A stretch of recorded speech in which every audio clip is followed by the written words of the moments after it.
근데 어머님, 저 임신해서 많이 힘들잖아요. 그래서 미리 산후조리원을 예약하려고 하는데 2주에 1,000만 원짜리래요. 산모도 아기도 아주 편하게 지낸다네요. 뭐야? 1,000만 원짜리? 아니, 그건 엄청 재벌들이나 부자들이 가는 곳 아니야? 나는 그런 거 처음 들어본다. 아니에요, 어머니. 동네에서 하는 산후조리원도 2주에 500만 원은 금방이에요. 요즘 1,000만 원씩 하는 곳들은 그렇게 대단한 것도 아니에요. 그리고 조리 잘해야 아기도 엄마도 건강한 거 아시잖아요. 며느리의 말에 강 씨는 속이 무척 상했습니다. 이미 신혼집과 태교 여행으로 아들 부부에게 지원할 수 있는 최선을 다했다고 생각했는데 이제는 산후조리원까지 요구하는 며느리의 태도에 실망스러움을 감출 수 없었습니다.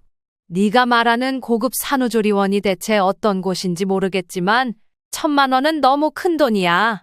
내가 지금 너희를 위해 이 정도로 최선을 다하고 있다는 걸 알아줬으면 좋겠다. 며느리는 강 씨의 답을 듣고는 조금 삐친 듯 표정을 바꿨습니다. 어머님, 제가 이런 부탁을 드린 것도 저희 아기 때문이에요. 저도 힘들고 어머님도 손주를 위해서라면 이해해 주실 거라 생각했는데 너무 섭섭하네요. 섭섭하다니? 나야말로 섭섭하다고 말해야 될 것 같은데 그걸 당연히 내가 해줘야 한다는 법이 있냐? 사돈네는? 아니면 그렇게 정 필요하면 니들이 돈 모아서 하던지. 아직 시간이 좀 있잖아. 솔직히 돈이 있다고 해도 나는 그 금액은 이해가 안 돼. 제 주변 시어머니들은 다 해주시던데 제가 이상한 게 아니고요. 사회 분위기가 그래요, 어머니. 주변에 물어보세요. 요즘 다들 그렇게 해주는데? 며느리의 이런 말에 강 씨는 순간적으로 기분이 상했고 더 얘기하지 않고 전화를 끊었습니다. 그런데 참 희한하게도 며느리는 1,000만 원짜리 산후조리원 화제를 끝으로 강 씨와 서서히 거리를 두기 시작했습니다. 평소 같으면 전화 한 번으로 시시콜콜한 이야기를 늘어놓으며 강 씨와 소통을 하더니 산후조리원 지원 문제에 대해 확답을 주지 않자 삐친 듯 연락을 끊어버렸던 것입니다. 그렇게 살갑게 굴고 애교를 부릴 땐 언제고 어느 때부턴가 며느리는 슬슬 강 씨에게 선을 넘나들기 시작했습니다. 사실 이보다 앞선 몇 주 전에도 며느리로부터 전화를 받고 황당한 이야기를 들었습니다. 그때 수긍했던 게 이런 사태를 불러온 것일까요? 어머님, 저희 아기 태명을 제주로 지었잖아요? 그런데 신혼여행도 못 갔으니 이번에 태교 여행 겸 유럽으로 2주만 다녀오고 싶어요. 연말에 너무 로맨틱하고 좋을 것 같아요. 이번에 저희 좀 보내주시면 안 될까요? 갑작스러운 며느리의 말에 강 씨는 무척 놀랐습니다. 혼전 임신으로 몸조심해야 한다며 신혼여행조차 생략하고 간소하게 결혼식을 올린 건 며느리와 아들 부부의 선택이었습니다. 당시 강 씨는 아기를 우선으로 생각하는 게 중요할 거라 생각했고 이해했지만 이제 와서 태교 여행이라는 이유로 왜 갑자기 신혼여행을 대신하겠다는 걸까요?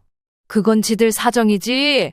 내가 신혼여행을 가지 말라고 한 것도 아닌데 이제 와서 뱃속 아기 핑계를 대며 태교 여행으로 둔갑시키다니. 강 씨는 속으로 답답한 마음을 억누르며 생각했습니다. 어머님, 이번 여행은 우리 아기에게 정말 특별한 선물이 될 거예요. 며느리는 밝은 목소리로 말을 이어갔습니다. 엄마인 제가 좋은 거 많이 보고 해야 애기도 좋은 영향을 받잖아요. 할머니가 이렇게 좋은 여행 보내준 거라고 애기한테 계속 말해줄 거예요. 그럼 얘가 할머니를 얼마나 좋아하겠어요. 태명도 유럽이로 바꿔볼까요? 처음에는 며느리의 애교 섞인 태도에 강 씨도 피식 웃으며 넘기려 했습니다. 그러나 곧 이어지는 며느리의 요구 금액에 귀를 의심할 수밖에 없었습니다. 어머님, 이번 여행에 800만 원 정도 들 것 같은데요. 어머님께서 600만 원만 도와주시면 나머지는 제가 어떻게든 해볼게요. 뭐? 800만 원이나? 네. 그리고 요즘 다들 첫 손주 태교 여행은 시댁에서 해주신다던데요. 이건 저희 애기 제주를 위한 일생의 소원이에요. 제주야, 우리 할머니한테 유럽으로 보내달라고 말해보자. 며느리의 말에 강 씨는 속으로 한숨을 내쉬었습니다. 대체 다른 집 시댁은 어쩌고 저쩌고 비교나 하고 있으니 그걸 왜 나한테 얘기하는 건지 이해가 안 갔습니다. 너무 당황스럽고 어이가 없었지만 강 씨는 늙음하게 얻은 며느리로부터 손주가 곧 태어난다는 기대감을 갖고 있기는 했습니다. 강 씨는 80이 다 돼가는 나이고 아들은 40이 넘었으니까요. 이제 막 20대 후반인 며느리의 철없는 행동을 나름은 이해하려 애썼습니다. 하지만 800만 원 전액을 지원하는 건 무리라는 생각이 들었습니다. 400만 원만 도와줄 테니 나머지는 니네들이 알아서 해봐. 나는 유럽은 커녕 제주도도 칠순 때 용기 내서 갔다 온 사람이야. 그런 사람한테 해외여행비를 다 내달라니 너무 부담스럽지. 그런데 며느리는 곧바로 불만을 드러냈습니다. 네? 겨우 400만 원이요? 그럼 나머지는 저희가 다 부담하라는 거잖아요? 에이, 어머니. 첫 손주인데 그것도 못 해주세요? 너무하세요. 삐친 듯한 며느리의 말에 강 씨는 속이 상했습니다. 겨우 400만 원이라고? 강 씨는 그 말을 곱씹으며 한숨을 쉬었습니다. 손주를 위해 최대한 배려했다고 생각했지만 며느리는 이를 전혀 고맙게 여기지 않는 듯 보였습니다. 어쨌건 그 와중에도 투덜거리며 돈을 받아 챙긴 며느리는 아들과 함께 유럽으로 떠났습니다. 그리고 여행 중에도 사진을 보내왔습니다. 어머님, 저 오늘 에펠탑 앞에서 사진 찍었어요. 너무 예쁘죠? 우리 애기도 이 사진 보면 정말 좋아할 거예요. 할머니 덕분에 여기 온 거라고 제가 몇 번이나 말해줬어요. 하지만 강 씨가 받은 사진 속 며느리의 모습은 여느 관광객과 다를 바가 없었습니다. 태교 여행이라더니 아기를 위해 무언가를 하는 장면은 없고 오히려 여행과 쇼핑을 즐기는 장면만 가득했습니다. 강 씨는 며느리의 이런 부산스러운 행동들이 썩 마음에 들지 않았습니다. 2주 뒤 며느리는 유럽 여행에서 돌아왔습니다. 그리고 강 씨에게 작은 상자를 건넸습니다. 어머님, 이거 유럽에서 사온 화장품이에요. 쓰시면 피부가 정말 좋아지실 거예요. 겉으로는 감사한 마음을 전했지만 강 씨는 속으로 선물조차 진심으로 받아들이기 어려웠습니다. 여행 경비를 지원받고도 불만을 표했던 며느리가 보낸 선물은 오히려 마음을 더 복잡하게 만들었습니다. 이렇게 철이 없고 어디로 튈지 몰라 늘 불안한 며느리를 드리게 된 건 어찌 보면 강 씨에게 어떤 컴플렉스가 있어서 그럴 수도 있습니다. 올해로 78세인 강영자 씨는 평소 아들 이야기를 꺼낼 때마다 답답한 마음이 앞섰습니다. 40대를 넘긴 아들은 워낙 내성적이고 소극적인 성격 탓에 여자를 만날 기회조차 없었습니다. 강 씨는 아들이 평생 혼자 살까봐 늘 걱정이었습니다. 그러던 어느 날 아들이 밝은 얼굴로 집에 와서 말했습니다. 엄마, 여자친구가 생겼어요. 소개로 만났는데 정말 괜찮은 사람이에요. 아들의 말에 강 씨는 오랜 걱정이 풀리는 듯 가슴이 뭉클했습니다. 그러나 그 기쁨은 오래가지 않았습니다. 여자친구 이야기를 들은 지 석 달 만에 아들은 결혼을 하겠다고 선언했습니다. 엄마, 결혼하려고요. 아기가 생겼어요. 갑작스러운 소식에 강 씨는 말을 잃었습니다. 결혼도 빠른데 혼전 임신까지 겹쳐서 마음이 복잡했습니다. 그래도 아들의 단호한 태도에 강 씨는 결국 수긍할 수밖에 없었습니다. 책임져야죠. 엄마도 한번 만나보시면 그 친구가 정말 괜찮은 사람이라는 걸 아실 거예요. 예비 며느리는 28살로 아들과는 무려 13살 차이가 났습니다. 나이 차이가 많아 걱정됐지만 막상 만나보니 외모도 뛰어나고 애교 많은 성격이라 강 씨는 안심했습니다. 어머님, 저희 아기 태명도 미리 지어봤어요. 제주 어때요? 마음에 드시죠? 제주도 여행 갔다가 생겼거든요. 그래서 오빠랑 이렇게 이름 짓기로 했어요. 어째 조금 푼수 같은 부분도 있다고 생각했지만 첫 만남에서 며느리는 밝고 순수한 모습으로 강 씨의 마음을 사로잡았습니다. 나이가 어려도 금세 친해질 것 같았고 무엇보다 손주까지 생긴다는 사실이 반가웠습니다. 요즘은 아기가 혼수라더니 나이가 많은 아들과 결혼도 하고 이렇게 선물까지 생긴다고 생각하니 마음이 들떴던 것입니다. 하지만 결혼식이 끝난 후 강 씨는 예상치 못한 일들을 겪기 시작했습니다. 결혼 초기부터 며느리는 작은 일에도 불만을 드러냈습니다. 어머님, 저희 신혼집이 생각보다 너무 작아요. 나중에 아기 태어나면 더 넓은 곳으로 옮기면 좋을 것 같은데요. 아, 그리고 인테리어가 요즘 스타일이 아니에요. 바꾸는 게 어떨까요? 요즘 리모델링 하는데 돈 많이 안 든다고 하는데 제가 견적 좀 받아볼까요? 신혼집은 강 씨가 어렵게 준비한 아파트였습니다. 강 씨는 처음엔 며느리의 요구가 젊은 세대의 솔직한 의견이라고 생각하며 넘겼습니다. 그러나 시간이 지날수록 며느리의 불만은 점점 심해졌습니다. 여기 중간문 하나 있었으면 좋겠는데 얼마 안 한대요, 어머니. 한번 업자한테 물어봐 주세요. 며느리의 요구는 단순한 의견 수준을 넘어 강 씨에게 부담을 주기 시작했습니다. 아들의 신혼집으로 생각하며 젊은 날부터 차곡차곡 투자해서 얻어놓은 20평대 전세 아파트였습니다. 그런데 며느리는 뭐가 그렇게 불만이 많은지 집이 좁다, 이것저것 지적투성이었습니다. 그뿐만 아니라 며느리는 본인이 혼전 임신으로 신혼여행을 생략한 걸 두고도 강 씨를 은근히 탓하는 태도를 보였던 것입니다. 제 친구들은 첫 임신 때 태교 여행을 전부 시댁에서 보내주셨대요. 그래서 말인데요, 어머니. 저희도 보내주세요. 첫 손주잖아요. 며느리의 뻔뻔한 말에 강 씨는 답답한 마음에 한숨을 쉬었습니다. 애도 아니고 왜 남의 시어머니 비교를 하는 건지, 저렇게 따지면 나도 남의 집 며느리 들먹거릴 수 있는데 점점 기분이 좋지 않았습니다. 내가 나이가 들어서 요즘 세대의 문화를 잘 모르는 걸까? 아니면 며느리가 좀 유별난 걸까? 강 씨는 매번 고민했지만 아들을 위해 참으려 했었습니다.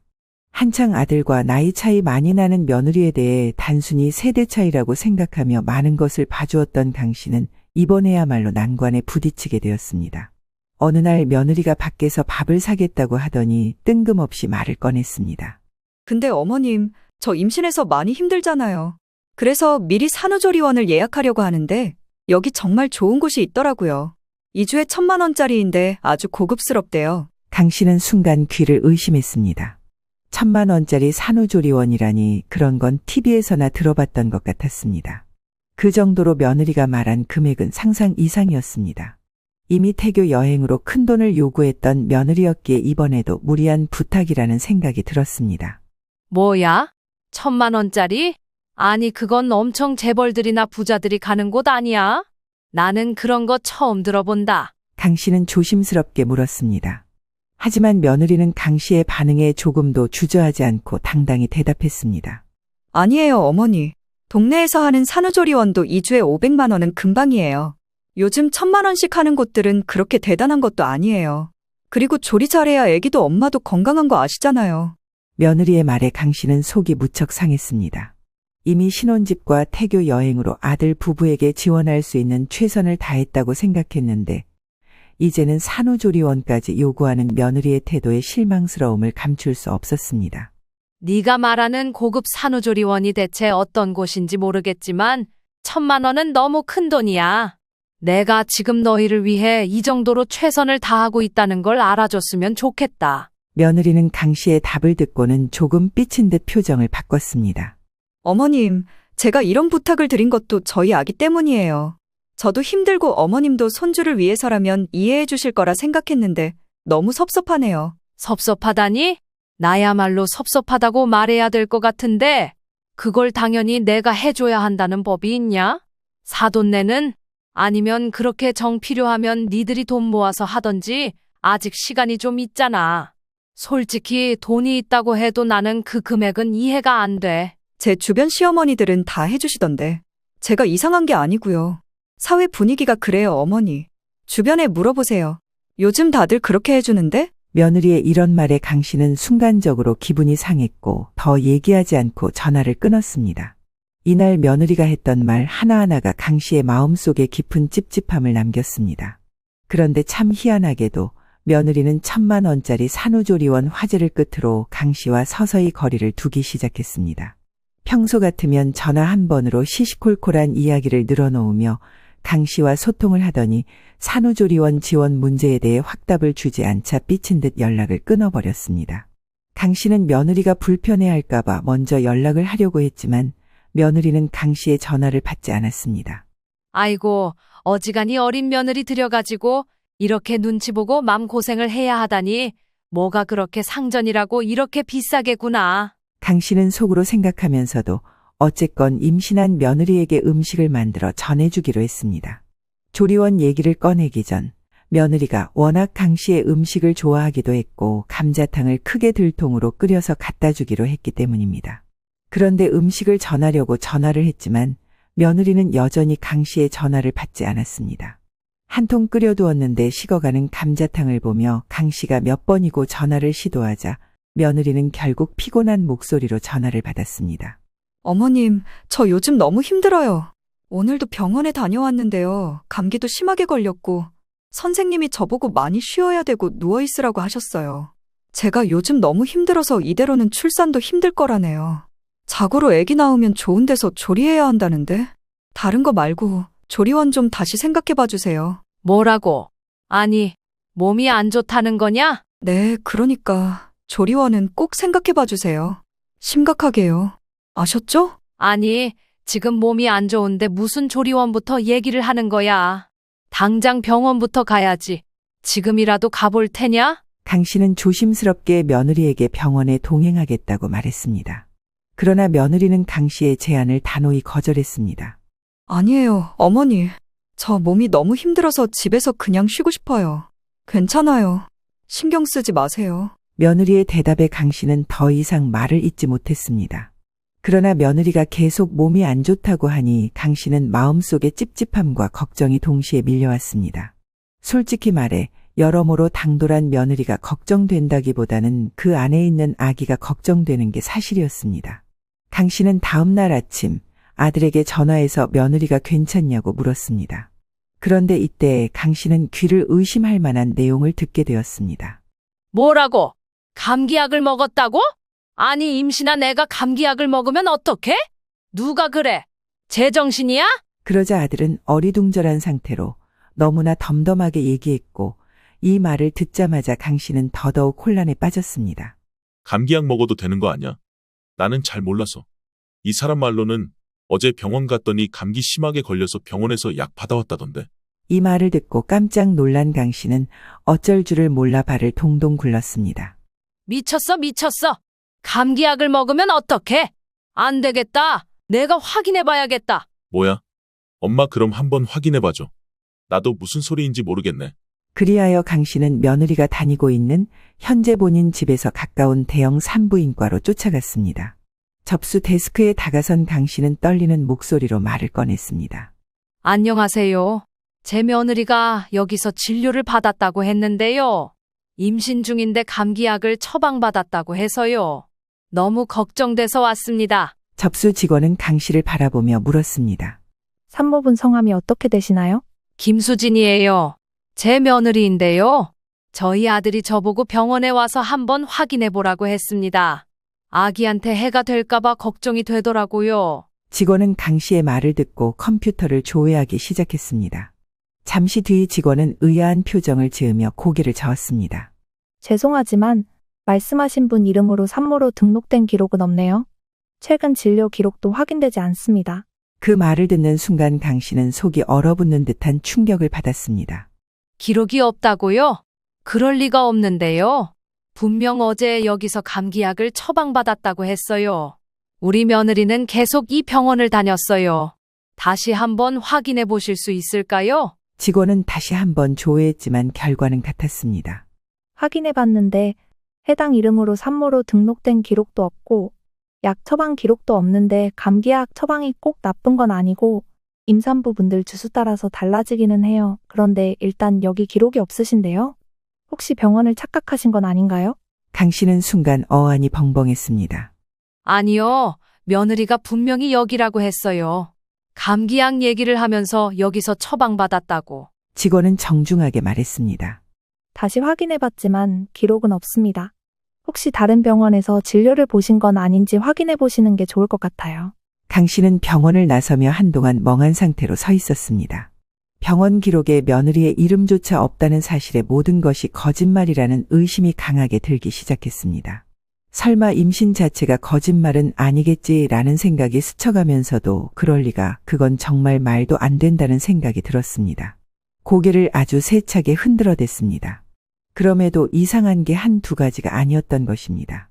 임신 중 감기약을 먹는다니, 이 와중에도 며느리는 연락도 안 되고 병원에서는 며느리가 다녀간 적이 없다고 하고 이제 방법은 하나밖에 없었습니다. 며느리 본인과 직접 마주해서 이 상황을 확인해 보는 수밖에 없었습니다.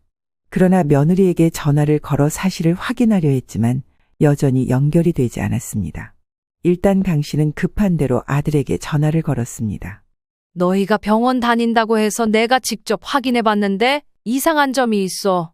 며느리 병원에 진료 기록이 없는 것 같더라. 그러나 아들은 강 씨의 말을 가볍게 넘겼습니다. 뭐? 에이, 엄마, 그럴 리가 없어. 그냥 병원에 뭐 착오가 있었겠지. 감기약 때문에 엄마 많이 놀란 것 같은데.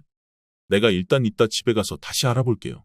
아들의 반응에 강 씨는 더 이상 말을 잇지 못했습니다. 하지만 강 씨는 이렇게 된 이상 더 기다릴 수가 없었습니다. 이건 단순한 일이 아니야. 아무리 생각해도 느낌이 이상해. 내가 직접 확인하지 않으면 안 되겠어. 강 씨는 곧장 아들 부부 신혼집으로 찾아갔습니다. 문을 두드리며 단호한 목소리로 외쳤습니다. 문 열어라. 나 왔다. 너 왜 이렇게 연락이 안 되냐? 문 좀 열라고. 며느리는 갑작스러운 시어머니의 방문에 당황한 기색이 역력했습니다. 문을 열고 나온 며느리는 강 씨를 보며 어색한 미소를 지었습니다. 어머님, 이렇게 갑자기 오시다니. 무슨 일이세요? 연락도 못 받았는데요. 너 핸드폰이나 열어서 좀 봐라. 내가 전화를 지금까지 숱하게 했는데 한 통도 안 받았잖아. 고장난 거 아니냐? 아, 저 몸이 안 좋아서 자느라 몰랐어요. 무슨 일이신데요? 됐고, 나 오늘 네가 다닌다는 산부인과 갔었다. 감기약을 줬다길래 놀라서 뛰어갔더니 황당한 게 너라는 산모가 여기 온 기록이 없다는데 다니는 병원 거기 맞는 거 아니었냐? 네? 아, 당연히 맞죠. 어머니, 뭔가 착오가 있었나 본데요. 그런데 자꾸 아니라잖아. 하여간 내가 이래저래 신경 쓰여서 잠도 못 잤어. 병원을 옮기던지 뭐던지 아무튼 지금 당장 병원을 가보자. 가서 확인하면 되잖아. 그러자 며느리는 표정이 조금 이상해졌고 강 씨 역시 이때부터 며느리를 주시해서 관찰했습니다. 네? 저 조금 쉬고 싶은데요. 다른 날 갈게요. 오늘은 좀 잤으면 좋겠어요. 임산부가 몸이 그렇게 안 좋은데 그냥 있으면 어떡해? 홀몸이 아니잖아. 얼른 가서 확인해 봐야지. 그런데도 며느리는 우물쭈물했고 강 씨는 여기서 심호흡한 다음 말했습니다. 설마? 혹시나 해서 말인데 너 진짜 임신한 거 맞는 거지? 나도 물어보면서 참 당황스럽다만 확실하게 얘기해라. 네? 어머니 무슨 말씀이세요? 누가 그런 걸로 거짓말을 하나요? 그래, 그렇지? 그럼 지금 바로 병원 가게 택시 부를 테니까 산모 수첩 같은 그런 거 있을 거 아냐? 얼른 챙겨서 따라 나와라. 며느리는 갑작스러운 요구에 당황한 듯 얼버무리기 시작했습니다. 병원에서 아직 그런 건 안 받았어요. 제가 요즘 바빠서 시간이 없었거든요. 강 씨는 며느리의 말을 듣고 한숨을 쉬었습니다. 요즘은 병원 가면 바로 임신 확인서 같은 거 주지 않니? 산모 수첩을 지금까지 안 주는 병원이 어딨어? 아무리 초기라고 해도 그렇지 그런 확인도 안 해준다고? 강 씨는 이쯤에서부터 이미 확신이 왔고 머릿속이 온통 어지러워지는 걸 느꼈습니다. 며느리는 여전히 머뭇거리며 말을 잇지 못했습니다. 나는 이해가 안 된다. 나중에 어떻게 되건 간에 이건 아주 중요한 일이니까 확실히 하자. 너 다시 말해봐봐. 임신한 거 확실한 거지? 맞는 거지? 그 순간 며느리의 얼굴이 굳어졌습니다. 울먹이며 눈물을 글썽이는 며느리는 강 씨에게 감정적으로 호소하기 시작했습니다. 어머님, 저 너무 하시는 거 아니에요? 제가 얼마나 힘든지 아시잖아요. 이렇게 몰아가시면 저 정말 서러워요. 하지만 강 씨는 며느리의 눈물에도 흔들리지 않았습니다. 며느리의 행동이 의심스럽기만 했고 그간의 모든 일이 퍼즐처럼 맞춰지기 시작했습니다. 너 되게 이상한 애구나. 임산부가 임신 증명하는 게 뭐가 그리 어려워서 그렇게 질질 짜고 있어? 병원을 아파서 못 따라가겠으면 최소한 뭐라도 보여줄 수 있는 거 아니야? 이게 지금 이렇게 신랑이 벌일 문제야? 며느리는 한참 동안 아무런 대답도 하지 못했습니다. 그러다 강 씨가 다시 입을 열었습니다. 서럽다고 해결될 일이 아니다. 당장 옷 갈아입고 나와. 산부인과 얼른 가보자고. 강 씨의 단호한 태도에 며느리는 그제야 고개를 숙이며 작게 대답했습니다. 그리고 강 씨는 온몸의 기력이 빠지는 걸 느꼈습니다. 어머님, 사실은 제가 정말 임신한 줄 알았어요. 그런데 아니었어요. 처음엔 진짜 임신인 줄 알았는데 나중에 병원에서 아니라고 했어요. 그냥 임신이라고 믿고 싶었어요. 그 말을 듣는 순간 강 씨는 온몸이 굳어졌습니다. 머릿속에서 아주 빠르게 결혼 전 둘이 인사왔던 모습, 혼전 임신 이야기, 신혼집부터 태교 여행에 산후조리원까지 많은 부분들이 차르륵 훑어가며 지나갔습니다. 게다가 현재까지 몸이 안 좋다며 징징거리던 모든 것이 거짓말이었다는 사실을 깨닫게 된 것입니다. 충격과 분노에 강 씨는 말을 잇지 못했습니다. 야, 너 지금 그걸 말이라고 하는 거야? 그러니까 임신한 게 아니라고? 이게 무슨 말이야? 내가 지금 무슨 말을 듣고 있는 거냐고. 며느리는 고개를 푹 숙인 채로 변명하기 시작했습니다. 저도 그냥 제가 임신이라고 생각하고 싶었어요. 어머님, 저 정말 그런 나쁜 의도로 한 게 아니에요. 그냥 어머님도 이해해 주세요. 얘 좀 봐라. 너 진짜 무서운 애구나. 네가 임신했다고 해서 결혼 허락해주고 집 얻고 이렇게 둘이 살고 벌써 몇 달이 지났어. 애기 갖고 살찌기 싫다고 깨작깨작 먹어서 배가 안 나온 거라고 하더니 싹 다 거짓말이었던 거야? 강 씨는 더 이상 며느리의 말을 믿을 수 없었습니다. 모든 퍼즐이 맞춰지는 순간 강 씨는 자신이 얼마나 철저히 속아왔는지 깨달았습니다. 그러나 며느리는 여기서 멈추지 않았습니다. 그녀는 강 씨를 설득하려는 듯 계속해서 말을 이어갔습니다. 어머님, 그때는 정말 아기가 생긴 줄 알았어요.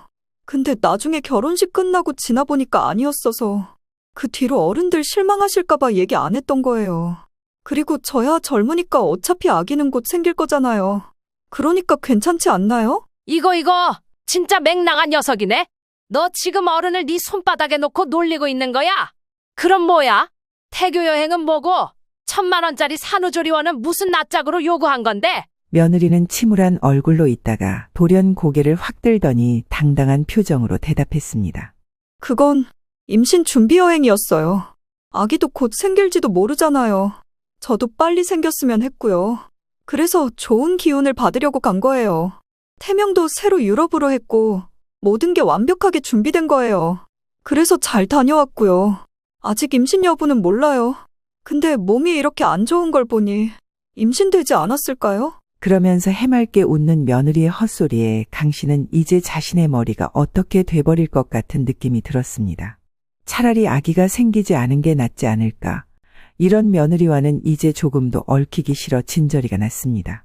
며느리는 계속해서 자신을 변명하려 했지만 강 씨는 단호히 말을 끊었습니다. 너 이 사실 내가 그냥 두나 봐라. 너 내가 가만두지 않을 거다. 그대로 더 누워서 처자던지 말던지 맘대로 하고 앞으로 어떻게 될지 기대하는 게 좋을 거야. 두고 봐라. 그렇게 밖으로 나온 강 씨는 이 일을 더 이상 묵과할 수 없다는 결심을 했습니다. 그러나 이 문제를 혼자 해결하기엔 너무 큰 일이었기에 아들에게 모든 상황을 털어놓기로 했습니다. 네 마누라가 임신했다고 여지껏 주변을 다 속인 거야. 거짓말 한 거라고. 태교 여행부터 산후조리원이며 전부 다 거짓말이었어. 병원에도 산모 등록이 안 돼 있더라. 그런 주제에 1,000만 원짜리 조리원을 해달라고 해? 어떻게 될지 알고. 사람을 우습게 봐도 유분수지? 아들은 처음엔 믿지 못한 듯 놀란 표정을 지었습니다. 엄마, 그럴 리가 없어. 그게 다 거짓말이라고. 왜 그런 걸로 거짓말을 하겠어? 이게 진짜 있었던 일이라고? 그러나 강 씨가 병원에서 확인한 기록과 며느리의 태도 그리고 그녀가 끝내 자백했던 이야기를 하나하나 설명하자 아들도 충격에 빠졌는지 한참을 아무 말도 못하고 한숨을 내쉬었습니다. 그럼 태교 여행은 뭐였다는 거야? 진짜 임신한 줄 알았는데 아니었다고? 가서 애기 옷도 보고 했었는데. 거짓말이래. 태교 여행이 아니라 임신준비 여행이라더라. 세상에 임신 여부를 일일이 쫓아다니면서 확인해야 하는지 나는 몰랐지. 그리고 너 진짜 몰랐어? 네 마누라가 나한테 1,000만 원짜리 조리원 해달라고 한 거. 그러자 아들은 여기서 한층 더 충격적인 사실을 내놨습니다. 몰랐어. 진짜 몰랐는데 그런 얘기를 했단 말이야. 강 씨는 아들의 말을 듣고 속이 더 답답해졌습니다. 결혼 당시에도 며느리의 혼수는 1,000만 원 남짓이었고 강 씨는 어린 20대의 며느리가 준비한 게 적더라도 이해하려 애써 참았습니다. 아직 사회초년생이고 집이 여유가 없다고 했으니 혼수 마련하기 힘들었겠지. 그래도 우리 아들이 집도 있고 하니까 둘이 알아서 잘 살겠지. 그렇게 스스로 위로했지만 이번 일은 도저히 이해할 수 없었습니다. 그냥 단도직입적으로 말하자면 우리가 속은 거야. 속은 거라고. 이건 다시 바로 잡아야 해. 엄마, 이런 일이 일어날 줄 몰랐어. 그동안 아내가 하는 말은 다 믿고 웬만한 일은 다 넘어갔는데 어린이 철이 없다고 생각하면서도 그냥 다 예쁘게 봐주고 했는데 너무 크게 선을 넘었네. 아들은 이대로 며느리와 더는 살 수 없겠다는 결론을 내렸고 그 사실을 듣자마자 강 씨도 결심이 섰습니다. 아들은 아들대로 회사에서 출발했고 강 씨는 또다시 택시를 타고 아들 부부 신혼집으로 향했습니다. 그리고 집에 도착하자마자 단호한 목소리로 며느리를 불렀습니다. 네가 지금까지 무슨 짓을 했는지 알고 있냐? 이 집에서 더는 네 철없는 요구를 들어줄 수 없어. 말이 좋아 철부지지. 솔직히 이건 사기꾼이야. 너 우리가 법으로 고소해도 할 말 없는 거라고. 며느리는 강 씨의 말을 듣고도 적반하장의 태도로 반응했습니다. 어머님, 아기도 곧 생길 텐데 갑자기 이렇게 몰아세우시는 게 어딨어요? 앞으로 어떻게 하시겠다는 건데요? 짐 싸서 나가. 너는 이 집에 있을 자격이 없어. 여기서 반박하려는 며느리의 앞을 가로막은 건 엄청난 속도로 운전해서 집으로 뛰어든 아들이었습니다. 수진아, 우린 안 되겠다. 엄마한테 얘기 다 들었어. 나는 널 정말 예뻐하고 좋게 생각했는데 어떻게 임신을 거짓말하고 그걸 빌미로 이런 일들을 벌였어? 태교 여행도 다 거짓말이고 엄마한테 조리원비도 달라고 뒤에서 몰래 말했다며. 어떡하냐 이제. 나는 너랑 더 살기 힘들 것 같은데. 며느리는 아들의 태도에 크게 당황하며 울먹이는 목소리로 매달리기 시작했습니다. 오빠까지 왜 그래? 오빠는 나를 믿어줘야지. 그때는 정말 아기가 생겼다고. 그 뒤로 안 된 것도 내 잘못이야? 나는 엄청 노력했단 말이야. 거짓말하지 마. 너 사람을 얼마나 바보로 만들어야 속이 편해. 내가 더 이상 속을 것 같아. 그게 그렇게 몇 달 만에 쉽게 일어날 수 있는 일이냐고. 이제 그만하자. 나 지금 말은 이렇게 하지만 속이 진짜 말이 아니야. 너를 용서할 수가 없어. 아들의 말에 며느리는 아무 대답도 하지 못한 채 울음을 터뜨렸습니다. 그러나 아들은 그녀의 눈물에도 흔들리지 않았습니다. 나는 네 말을 이제 무작정 믿어가며 기다려줄 생각이 없어. 너와의 관계에서 아기를 가질 생각도 없고. 그냥 이렇게 이 상태로 끝내자. 오빠, 말도 안 돼. 어떻게 이럴 수 있어? 오빠가 날 버리는 거야? 헛소리 하지 마. 네가 한 짓은 잊어놓고 순식간에 나를 나쁜 사람으로 만드네. 나는 마음 한번 돌아서면 끝이야. 너가 나랑 엄마한테 준 상처. 나는 넘어가지 않을 거야. 당장 눈앞에서 나가줘.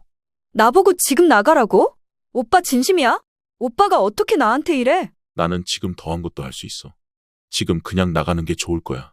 며느리는 아들의 매서운 눈빛을 보자 움찔하면서 얼굴을 찌푸리더니 터덜터덜 움직이며 짐을 싸서는 밖으로 나갔습니다. 그리고 얼마간 강 씨와 아들은 착잡함 속에서 매우 바쁜 시간을 보냈습니다. 주변에도 알아보고 여기저기 문의하고 당장 벌어난 사태를 어떻게든 매듭지어야 했기 때문입니다. 두 사람은 며느리와 관련된 금전적 내역과 관련 증거를 정리하기 시작했습니다.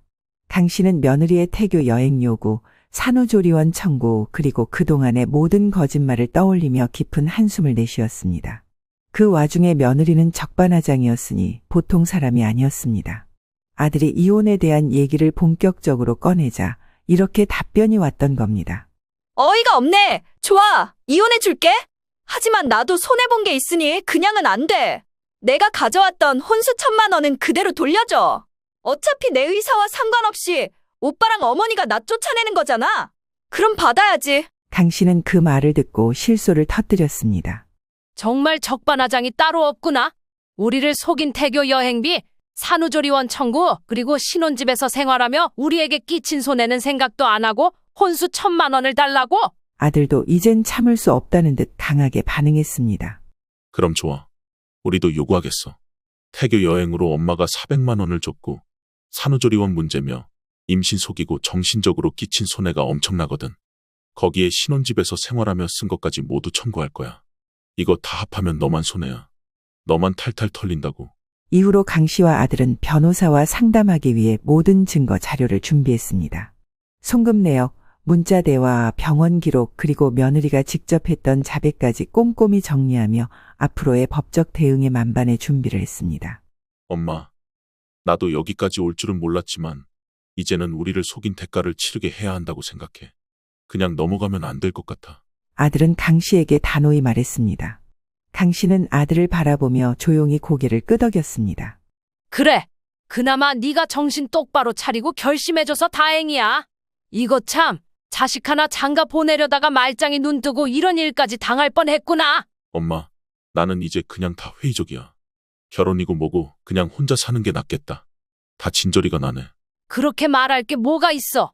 네가 그동안 너무 경험이 없어서 어수룩했던 거야. 얘랑 만남이 나빴던 거지. 너는 충분히 괜찮아.